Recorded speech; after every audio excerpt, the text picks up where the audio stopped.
Hello and welcome to the Professor Penn podcast. Since this is a new feature that we are adding, I'm going to go over a bit how this is going to differ from my normal presentation. First and foremost is you'll notice that there aren't any real visuals beyond my usual static shot because this is going to be, well, a podcast. So I'm mostly going to be going over various concepts and ideas that are present throughout the entire series rather than at a particular episode. Any of you that have been to any of my panels will know basically what to expect. Now, this is going to be kind of a stream of consciousness kind of thing, so expect the occasional flubbed lines, awkward pause, whatever. But I hope you all enjoy it, so let's get going to our first topic. Now, I want to go over the general idea of magic found in the series. We've seen before the overt use of magic used by the unicorns, but I wanted to go over other aspects of it. Now, one of the things typically glossed over is that all the different types of ponies do have magic. It's just the unicorns express it in a very overt and obvious way through spells. The Pegasi are obviously able to fly as well as having their cloud walking abilities, while the earth ponies are known for their strength as well as their ability to bless the earth, as it will. Basically, the ability to make the land fertile for farming and whatnot. Now, we can, of course, see crossover between these types.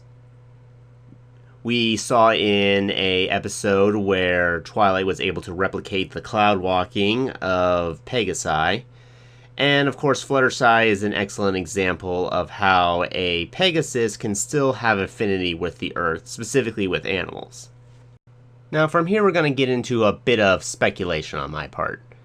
Now, when we see the various ponies getting their magic absorbed by T-Rex, you'll notice that their cutie marks also disappeared, as well as the fact that unicorn magic and spells closely tied into their special talent. This leads me to believe that the cutie mark is kind of a visual representation of the magic which each pony possesses. If this is correct, then it would mean that the same is true for other ponies, not just unicorns, in the various types of magic they have, or to be more exact, the specialization of their magic.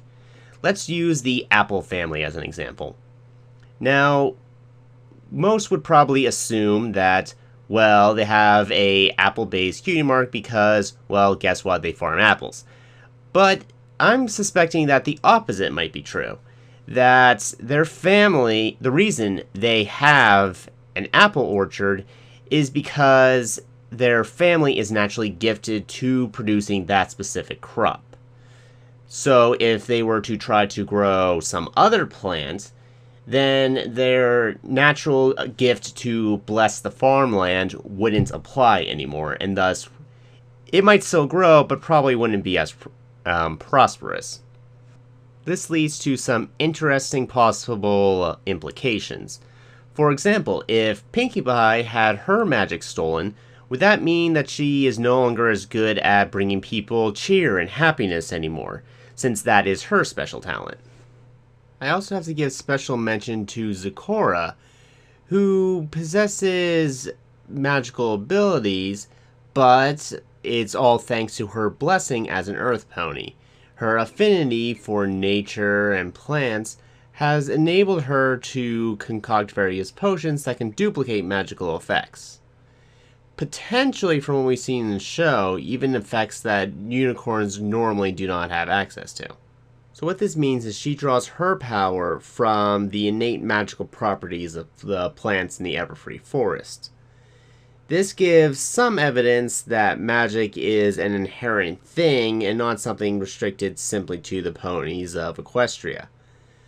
Although we're going to go into more detail about that next time. For now, thanks for tuning in to the Professor Penn podcast, and of course, thanks to David for his contribution to the show. Please like and share the video, and of course you can contribute via Patreon at the link below. If you have ideas for future topics, feel free to suggest them in the comments section. After all, the more suggestions I get, the more frequently I am able to do this. Tune in next time where we will cover different types of magic, specifically the nature of changeling magic. And good night, every pony.